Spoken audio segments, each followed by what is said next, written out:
It's only been probably less than a week with this, and that sound just started happening today. And I know it's not the chain cable is not actually hitting anything, and it's coming from this one right here. You guys can hear that?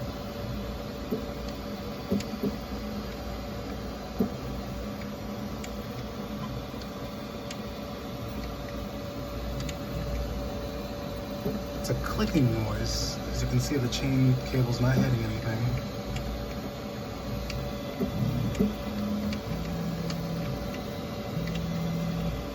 I don't know what that clicking noise is. I don't even see anything rattling or anything.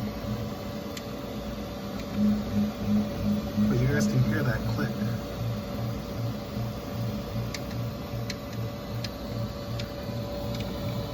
And I'm only hearing it on like the left side.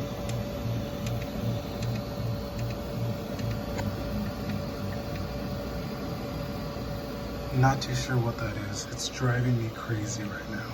And that sound literally just started happening probably 2 hours ago. And this is probably my 4th or 5th day with the printer.